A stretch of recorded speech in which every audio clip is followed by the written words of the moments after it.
नमस्कार, झारखंड समाचार में आप सबका स्वागत है। आइए जानते हैं झारखंड की तमाम छोटी बड़ी खबरों को। इससे पहले चैनल को सब्सक्राइब नहीं किया है तो प्लीज चैनल को सब्सक्राइब कर बेल आइकन को प्रेस कर दीजिए ताकि खबरों का अपडेट आपको मिलता रहे। राज्य की हर पंचायत में पंचायत ज्ञान केंद्र की स्थापना, 9 करोड़ मानव दिवस का लक्ष्य। दरअसल आपको अत्यधिक झारखंड विधानसभा में वित्त मंत्री डॉक्टर रामेश्वर उरांव ने चौथी बार बजट पेश किया।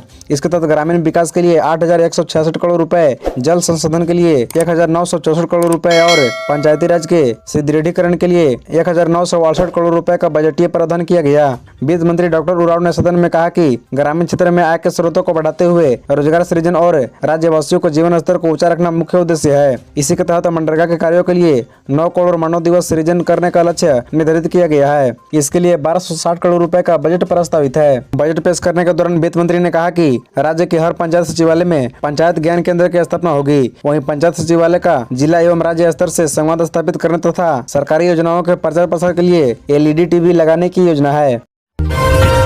बीजेपी विधायक समीरलाल का निर्वाचन सही या गलत, 17 मार्च को होगी सुनवाई। दरअसल आपको बता दें कि कांके विधायक समीरलाल द्वारा वर्ष 2019 में झारखंड विधानसभा चुनाव में दिए गए जाति प्रमाण पत्र को गलत बताते हुए कांग्रेस प्रत्याशी सुरेश बैठा की चुनाव याचिका पर सुनवाई झारखंड हाईकोर्ट में गुरुवार को हुई। इस दौरान प्रार्थी सुरेश बैठा की ओर से समय की मांग की गई। हाईकोर्ट के न्यायमूर्ति संजय प्रसाद की कोर्ट ने मामले में बहस के लिए 17 मार्च की तिथि निर्धारित की। गौरतलब है कि यदि समीरलाल पर आरोप साबित होते हैं तो 2019 के विधानसभा चुनाव के पश्चात वो तीसरे विधायक होंगे जिनकी सदस्यता रद्द होगी। आपको बता दें कि समीरलाल कांके विधानसभा सीट से भारतीय जनता पार्टी के विधायक है। उन पर लगे आरोपों को लेकर समीरलाल ने पिछले साल एक भावुक इंटरव्यू भी दिया था जिसमें उन्होंने प्रताड़ित किए जाने का आरोप लगाया था।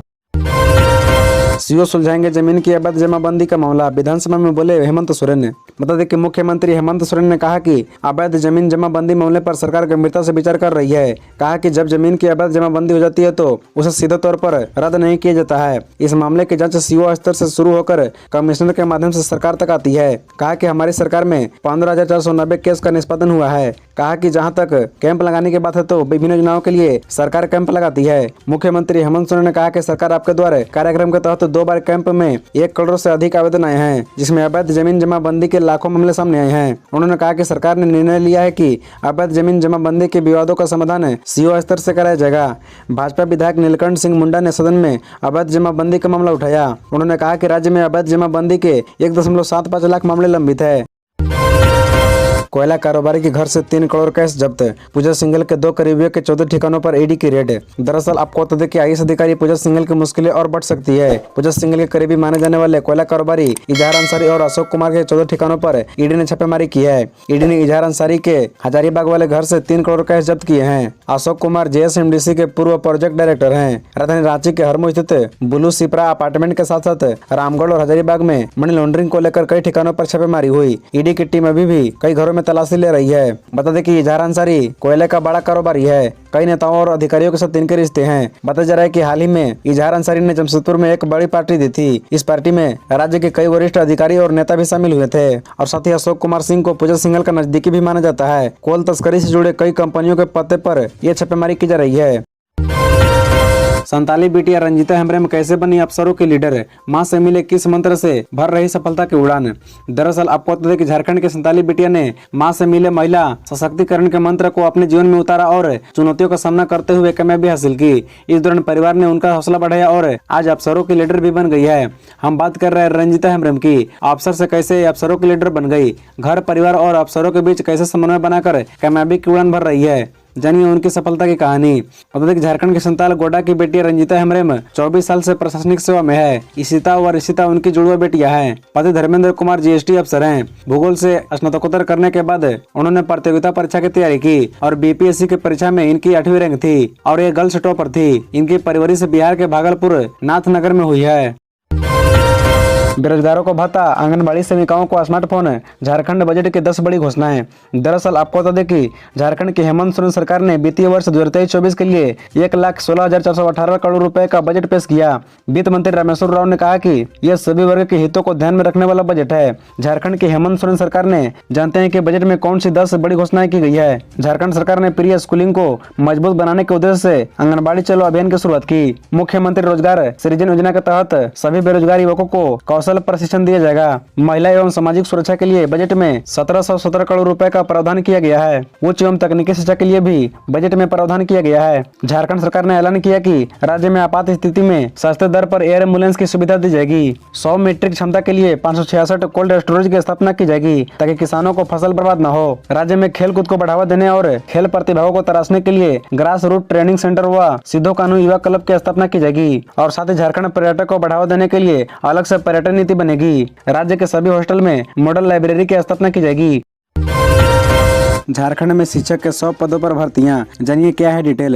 दरअसल आपको बता दें कि झारखंड के बोकारो जिला प्रशासन ने शिक्षा विभाग में संविदा पर टीजीटी व पीजीटी शिक्षकों के पदों पर भर्तियां कर रहा है। बोकारो में टीजीटी पीजीटी शिक्षकों के भर्ती के लिए आवेदन के इच्छुक अभ्यर्थी निर्धारित प्रोफार्मा में आवेदन भरकर जिला शिक्षा एवं कार्यालय ऑफिसर बोकारो के कार्यालय में जमा कर सकते हैं। अभ्यर्थियों को आवेदन पत्र के साथ जरूरी दस्तावेज की प्रतियां व 100 रुपए आवेदन शुल्क का डिमांड ड्राफ्ट भी संलग्न करना होगा। अभ्यर्थी ध्यान रखे कि यह एक संविदा शिक्षक भर्ती है। अभ्यर्थियों को सलाह है कि आवेदन करने से पहले पूरा भर्ती नोटिफिकेशन जरूर देख ले। रिपोर्ट्स के अनुसार बोकारो टीजीटी व पीजीटी भर्ती के लिए आवेदन 8 मार्च 2023 तक किए जा सकते हैं। बता दें कि ऑफलाइन आवेदन शुरू होने की तिथि 8/2/2023 है और ऑफलाइन आवेदन की अंतिम तिथि 8/3/2023 तक है। झारखंड के बजट पर मुख्यमंत्री हेमंत सोरेन की प्रक्रिया का ऐतिहासिक, बेहतर और संतुलित बजट। दरअसल आपको बता दें कि झारखंड के मुख्यमंत्री हेमंत सोरेन ने बजट को ऐतिहासिक, बेहतर और संतुलित बताया। विधानसभा परिसर में बजट पर अपनी प्रतिक्रिया देते हुए उन्होंने कहा कि झारखंड की आम जरूरतों के अलावा 3.25 करोड़ जनता के अलावा यहाँ के कई संसाधनों पर भी सरकार का बजट जाता है। आपने देखा कि सामाजिक सुरक्षा को लेकर हम लोगों ने कई ऐतिहासिक कदम उठाए। मुख्यमंत्री हेमंत सोरेन ने कहा कि अभी बहुत कुछ करना बाकी है। 20 सालों में सिर्फ बजट एक कागजी कार्रवाई के रूप में देखने को मिला, लेकिन इस बजट का लाभ वर्तमान में आम लोगों को तो मिलेंगे ही, साथ ही आने वाले कई पीढ़ी को भी इसका लाभ मिलेगा। सरकार ने झारखंड के आम लोगों के साथ साथ यहाँ के संसाधनों पर भी बजट को ध्यान में रखा है। सीएम ने कहा कि पहले हम लोगों ने हमारा बजट नाम दिया, मगर इस बार हमने हम इनका बजट नाम दिया है। राज्य के हितों और समस्याओं का समाधान कैसे हो, इसको ध्यान में रखकर यह बजट तैयार किया गया है। पिछले वर्ष की तुलना में बजट में 15% की वृद्धि की गई है। आने वाले समय में इसका दूरगामी परिणाम दिखेगा। आम बजट में परिवर्तन दिखेगा। G20 के डेलीगेट्स पतरातू पहुंचे, बोले झारखंड की खूबसूरती के बारे में दुनिया को बताएंगे। दरअसल आपको बता दें कि झारखंड में हुए भव्य स्वागत से G20 के विदेशी मेहमान अद्भुत हैं। उन्होंने कहा कि हम भारत सरकार को धन्यवाद देते हैं कि उन्होंने हमें यहाँ आमंत्रित किया। हमें झारखंड के प्राकृतिक सौहार्द को देखने का अवसर मिला। G20 के डेलीगेट्स ने कहा कि यहाँ आकर उन्हें बहुत अच्छा लगा।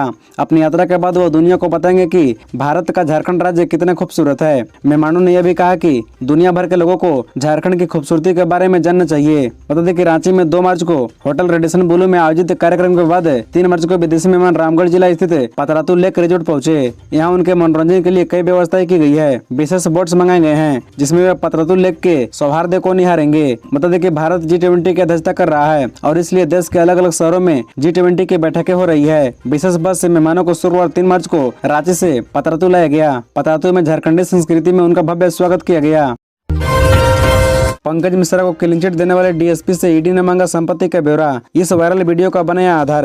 दरअसल आपको बता दें कि ईडी ने राज्य सरकार से पंकज मिश्रा को 24 घंटे में क्लीन चिट देने वाले डीएसपी प्रमोद मिश्रा की संपत्ति का ब्यौरा मांगा है। इस सिलसिले में ईडी की ओर से आईजीएचआर को पत्र लिखा गया है। इसके लिए दरोगा राम रहीस निराला व उनके रिश्तेदार अंकुश राजंस के बीच हुई बातचीत के वायरल वीडियो को आधार बनाया गया है। वीडियो में निराला द्वारा यह दावा किया गया है कि पंकज मिश्रा के लिए प्रमोद मिश्रा ट्रकों से वसूली करते थे। उल्लेखनीय है कि प्रमोद मिश्रा को बार बार समन किए जाने के बावजूद वह पूछताछ के लिए ईडी कार्यालय में हाजिर नहीं हो रहे हैं। वहीं ईडी को साहिबगंज में अवैध खनन की जांच के दौरान एक वायरल वीडियो मिला था। इस वीडियो में कोटाल पोखर के तत्कालीन थाना प्रभारी निराला और उनके रिश्तेदार अंकुश राजंस के बीच हुई बातचीत का हिस्सा है। खबरों से जुड़े रहने के लिए चैनल को सब्सक्राइब, वीडियो को लाइक एवं एक दूसरे से शेयर जरूर करें। धन्यवाद।